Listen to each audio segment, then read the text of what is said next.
Bharatiya Janata party ഇന്ന് കേരളത്തിൻ്റെ നിയമസഭയുടെ ചരിത്രത്തിൽ ഭാരതീയ ജനതാ പാർട്ടിയുടെ ദേശീയ ജനാധിപത്യ സഖ്യത്തിൻ്റെ 3 അംഗങ്ങൾ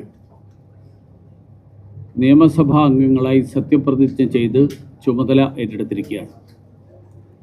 കേരളത്തിലെ ജനങ്ങളോട് നന്ദി പറയാൻ ഞങ്ങൾ ആഗ്രഹിക്കുകയാണ്.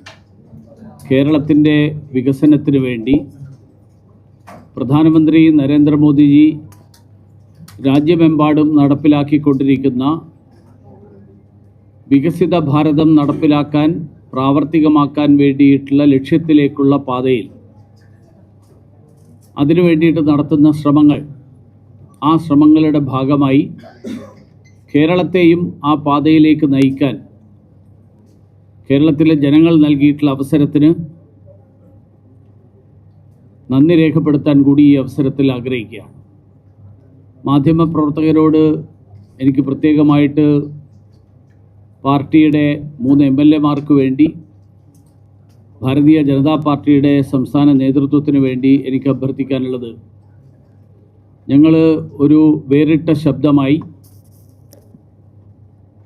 വികസനത്തിന് വേണ്ടിയിട്ടുള്ള ശബ്ദം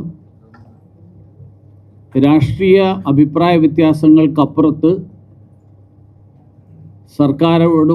സർക്കാരുമായിട്ടാണെങ്കിലും പ്രതിപക്ഷവുമായിട്ടാണെങ്കിലും ഒക്കെ യോജിച്ച് നീങ്ങണം എന്നുള്ളതാണ് ഞങ്ങളുടെ സമീപനം. അതേസമയത്ത് നാടിൻ്റെയും ജനങ്ങളുടെയും താല്പര്യങ്ങൾക്ക് വിരുദ്ധമായിട്ടുള്ള സമീപനം ഉണ്ടാകുമ്പോൾ ആ വിയോജിപ്പ് ശക്തമായിട്ട് തന്നെ സഭയ്ക്കകത്തും പുറത്തും പ്രകടിപ്പിക്കാനും ഞങ്ങൾ മടിക്കില്ല. ഈ ശ്രമങ്ങളിൽ മാധ്യമപ്രവർത്തകരുടെ പിന്തുണ തുടർന്നുമുണ്ടാകണം എന്ന് അഭ്യർത്ഥിക്കാൻ കൂടി ഞാൻ ഈ അവസരത്തിൽ ആഗ്രഹിക്കുകയാണ്. പുതിയ സർക്കാർ ജനക്ഷേമകരമായിട്ടുള്ള പദ്ധതികൾ നടപ്പിലാക്കും എന്ന് ഞങ്ങൾ പ്രതീക്ഷിക്കുന്നു. കഴിഞ്ഞ സർക്കാരിൻ്റെ ഭാഗത്തു നിന്നുണ്ടായ തെറ്റുകൾ തിരുത്തും എന്നുകൂടി ഞങ്ങൾ പ്രതീക്ഷിക്കുകയാണ്.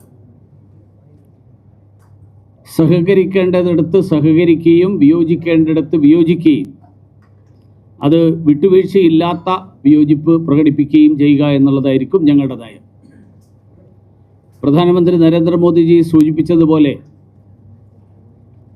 സബ്കാ സാത്ത്, സബ്കാ വികാസ്, സബ്കാ വിശ്വാസ്, ഇതായിരിക്കും ഭാരതീയ ജനതാ പാർട്ടി സഭയ്ക്കകത്തും പുറത്തും എടുക്കുന്ന സമീപനം. എല്ലാ വിഭാഗം ജനങ്ങളെയും തുല്യരായിട്ട് കണക്കാക്കണം. ആരെങ്കിലും കൂടുതൽ തുല്യരായിട്ട് മാറുന്ന സാഹചര്യം, ആ സാഹചര്യം കേരളത്തിൽ ഉണ്ടാകരുത്. ഇപ്പോൾ തന്നെ കേരളത്തിൽ കോൺഗ്രസ് നേതൃത്വം നൽകുന്ന സർക്കാരിൻ്റെ ഈ 2-3 ദിവസമായിട്ടുള്ളൂ, പക്ഷേ ഈ 3 ദിവസത്തിനിടയിൽ ഉണ്ടായിട്ടുള്ള സംഭവ വികാസങ്ങൾ ആശങ്കയുണ്ടാക്കുന്നതാണ്. സത്യപ്രതിജ്ഞയ്ക്ക് ശേഷം ഏതാണ്ട് 3 ദിവസമെടുത്തു വകുപ്പ് വിഭജനം പൂർത്തിയാക്കാൻ. കേരളത്തിൽ മുൻകാലങ്ങളിലെ സർക്കാരുകളോ, നരേന്ദ്രമോദി സർക്കാരിൽ മന്ത്രിയായിരിക്കാനുള്ള അവസരം ലഭിച്ചിട്ടുള്ള ഒരാളാണ് ഞാൻ. വൈകുന്നേരം സത്യപ്രതിജ്ഞ കഴിഞ്ഞ് അടുത്ത ദിവസം രാവിലെ വകുപ്പ് വിഭജനം പൂർത്തിയാക്കിയതായിരുന്നു നരേന്ദ്രമോദി സർക്കാരിൻ്റെ ശൈലി. ഇവിടെ സത്യപ്രതിജ്ഞ കഴിഞ്ഞ് 3 ദിവസം കഴിഞ്ഞപ്പോഴാണ് വകുപ്പ് വിഭജനം പൂർത്തിയാക്കിയത്. നിങ്ങൾ തന്നെ മാധ്യമങ്ങൾ റിപ്പോർട്ട് ചെയ്തിട്ടുള്ളത്, പ്രധാന ഘടകകക്ഷിയായിട്ടുള്ള മുസ്ലിം ലീഗിൻ്റെ പിടിവാശി, അവരുടെ കടുത്ത നിലപാടുകൾ, ആ നിലപാടുകൾ കാരണമാണ് ഈ തരത്തിൽ വകുപ്പ് വിഭജനം വൈകിയത് എന്നുള്ളത് എനിക്ക് നേരിട്ടുള്ള അറിവല്ല, നിങ്ങളെല്ലാവരും റിപ്പോർട്ട് ചെയ്തിട്ടുള്ളൊരു കാര്യമാണ്. ഇതേ നിലയിലാണ് കാര്യങ്ങൾ മുന്നോട്ട് പോകുന്നതെങ്കിൽ അത് അത്ര നല്ലതായിരിക്കില്ല എന്ന് മാത്രമേ ഞാൻ സൂചിപ്പിക്കുന്നുള്ളൂ. കോൺഗ്രസ്സിന് തന്നെ ധാരാളം വിട്ടുവീഴ്ചകൾ ചെയ്യേണ്ടി വന്നു. കോൺഗ്രസ് കാലാകാലങ്ങളായിട്ട് കൈവശം വെച്ചിരുന്ന പല വകുപ്പുകളും വിട്ടുകൊടുക്കേണ്ടി വന്നു. ഇതൊക്കെ സംഭവിച്ചിരിക്കുകയാണ്. അതിനപ്പുറത്ത് വളരെ വിചിത്രമായിട്ട് തോന്നിയ ഒരു കാര്യം, സാധാരണ എല്ലാ സർക്കാരിലും ആഭ്യന്തരമന്ത്രിക്കാണ് രണ്ടാം സ്ഥാനം മന്ത്രിസഭയിൽ. ഇവിടെ ശ്രീ പി കെ കുഞ്ഞാലിക്കുട്ടിയാണ് മന്ത്രിസഭയിലെ രണ്ടാമൻ. സംസ്ഥാന ഭരണത്തിൽ മുഖ്യമന്ത്രി കഴിഞ്ഞാൽ പിന്നെ ഏറ്റവും പ്രധാനപ്പെട്ട വകുപ്പ് കൈകാര്യം ചെയ്യുന്ന മന്ത്രി ആഭ്യന്തരമന്ത്രിയാണ്. മാത്രമല്ല, കേരളത്തെ സംബന്ധിച്ചിടത്തോളം കുഞ്ഞാലിക്കുട്ടിയേക്കാൾ മുൻപേ നിയമസഭയിലും മന്ത്രിസഭയിലും അംഗമായിട്ടുള്ള ഒരാളാണ് ശ്രീ രമേശ് ചെന്നിത്തല. അങ്ങനെയുള്ള ഒരാളെ മൂന്നാം സ്ഥാനത്തേക്ക് തള്ളിയത് നൽകുന്ന സന്ദേശം അത് വളരെ ഗൗരവമുള്ള ഒരു സന്ദേശമാണ്. മന്ത്രിസഭയുടെ ഘടന പരിശോധിച്ചാൽ 21 അംഗ മന്ത്രിസഭയിൽ 12 പേർ ന്യൂനപക്ഷ സമുദായത്തിൽ നിന്നുള്ള ആളുകളാണ്. എനിക്കതിൽ അഭിപ്രായ വ്യത്യാസം രേഖപ്പെടുത്താനല്ല. 12 അംഗങ്ങൾ ന്യൂനപക്ഷമാകുമ്പോഴും ഭൂരിപക്ഷ സമുദായത്തെ അവഗണിക്കരുത് എന്ന് മാത്രമേ എനിക്ക് മുഖ്യമന്ത്രിയോടും മന്ത്രിസഭയോടും അഭ്യർത്ഥിക്കാനുള്ളൂ. മുഖ്യമന്ത്രി നേരത്തെ പറഞ്ഞിരുന്നു, സമുദായ നേതാക്കളുടെ തിണ്ണ നിറങ്ങില്ല. കഴിഞ്ഞ ദിവസം അദ്ദേഹം ഒരു ബിഷപ്പ് ഹൗസിലേക്കാണ് ആദ്യം പോയത്.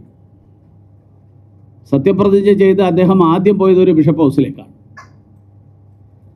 ജമാഅത്തെ ഇസ്ലാമിയുടെ അമീറിനെ കാണുന്നതിലും അദ്ദേഹത്തിന് അഭിപ്രായ വ്യത്യാസമില്ലായിരുന്നു.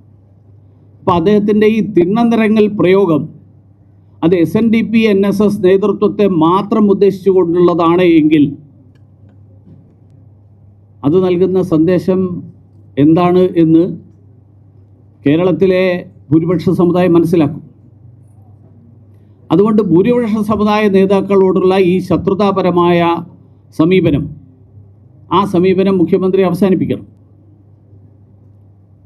രണ്ടാമത്തെ കാര്യം, ശബരിമല നാമജപ പ്രതിഷേധത്തിലെ കേസുകൾ, ആ കേസുകളെ സംബന്ധിച്ചിട്ടുള്ള ഒരു നിലപാടും സർക്കാർ ഇതുവരെ പറഞ്ഞിട്ടില്ല.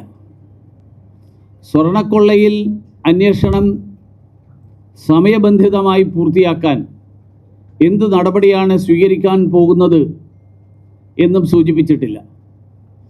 നേരത്തെ പ്രതിപക്ഷ നേതാവായിരുന്നപ്പോൾ ഈ കേസ് CBI അന്വേഷിക്കണം എന്ന് അദ്ദേഹം ആവശ്യപ്പെട്ടിരുന്നു എന്നാണ് ഞാൻ മനസ്സിലാക്കുന്നത്. ആ നിലപാടിൽ അദ്ദേഹം ഉറച്ചു നിൽക്കുമോ, അതോ ആ നിലപാട് അദ്ദേഹത്തിന് മുഖ്യമന്ത്രിയായതോടുകൂടി അത് മാറ്റിവെച്ചു? അന്നത്തെ ഈ സ്വർണ്ണക്കൊള്ളയുടെ കാലത്ത് ആ സംഭവത്തിൽ അന്നത്തെ സർക്കാരിൻ്റെ രാഷ്ട്രീയ നേതൃത്വത്തിനുള്ള ബന്ധം, ആ ബന്ധവും കൂടി അന്വേഷണത്തിൽ വരണം. സിൽവർ ലൈൻ ഇന്നലെ ഉപേക്ഷിക്കാൻ തീരുമാനിച്ചു എന്ന് പറഞ്ഞു. സ്വാഗതം ചെയ്യുന്നു. ഞങ്ങളും ആ കാലത്ത് അതിനെതിരായിട്ട് ശക്തമായിട്ട് സമരത്തിലുണ്ടായിരുന്ന ആളുകളാണ്. ആ സമരത്തിൻ്റെ പേരിലുള്ള നിരവധി ആളുകൾക്കെതിരായിട്ടുള്ള കേസുകൾ ഇപ്പോഴും നിലനിൽക്കുന്നുണ്ട്. സിൽവർ ലൈൻ ഉപേക്ഷിച്ചാൽ മാത്രം പോരാ, അന്ന് സമരം ചെയ്ത ആളുകൾക്കെതിരായിട്ടുള്ള കേസുകൾ, ആ കേസുകൾ പിൻവലിക്കൽ പ്രഖ്യാപനത്തിൽ മാത്രം ഒതുങ്ങി നിൽക്കരുത്. അത് അടിയന്തരമായിട്ട് നടപടികളിലേക്ക് കടക്കണം. മറ്റൊരു കാര്യം, ദേശീയ ഗീതമായിട്ടുള്ള വന്ദേ മാതരത്തെ സംബന്ധിച്ചിട്ടുള്ളതാണ്. അത് സംബന്ധിച്ച് CPM സംസ്ഥാന സെക്രട്ടേറിയറ്റിൻ്റെ പ്രസ്താവന, ആ പ്രസ്താവന അങ്ങേയറ്റം നിന്ദ്യമായിട്ടുള്ള ഒരു പ്രസ്താവനയാണ്. മതനിരപേക്ഷതയ്ക്കെതിരാണ് വന്ദേ മാതരത്തിലെ വരികൾ എന്ന് പറയാൻ CPM-ന് മാത്രമേ കഴിയുള്ളൂ. ദേശീയ ഗീതത്തെ അപലപിക്കുന്നവർ അത് രാജ്യവിരുദ്ധതയാണ് പറയുന്നത്. അങ്ങനെയുള്ള ആളുകളെ എന്ത് പേരിട്ട് വിളിക്കണം എന്ന് ജനം തീരുമാനിക്കും. എനിക്ക് CPM നേതൃത്വത്തോട് ആവശ്യപ്പെടാനുള്ളത്, വന്ദേ മാതരത്തിലെ ഏത് വരികളാണ് മതനിരപേക്ഷതയ്ക്ക് വെല്ലുവിളി എന്ന് ആ വരികൾ കൂടി ഉദ്ധരിച്ചുകൊണ്ട് വിശദീകരിക്കാൻ CPM സംസ്ഥാന സെക്രട്ടേറിയറ്റ് തയ്യാറാകണം എന്നുള്ളതാണ്. പണ്ട് വന്ദേ മാതരം വിലക്കിയത് ബ്രിട്ടീഷുകാരാണ്. ഇപ്പോൾ അങ്ങനെയുള്ളൊരു വിലക്കുമായിട്ട് രംഗത്ത് വന്നിട്ടുള്ളത് ഇപ്പോൾ CPM ആണ്. നമുക്കെല്ലാവർക്കും അറിയാം CPM-ൻ്റെ നിലവിലുള്ള സ്ഥിതി എന്താണ്. കമ്മ്യൂണിസ്റ്റ് പാർട്ടികൾ രാജ്യത്തിൻ്റെ ഭൂപടത്തിൽ നിന്ന് തന്നെ അപ്രത്യക്ഷമാകുന്നത് ആയത് ഈ തരത്തിലുള്ള നിലപാടുകൾ കൊണ്ടാണ് എന്ന് തിരിച്ചറിയുന്നത് അവർക്ക് തന്നെ നല്ലതാണ് എന്ന് മാത്രമേ എനിക്ക് സൂചിപ്പിക്കാനുള്ളൂ.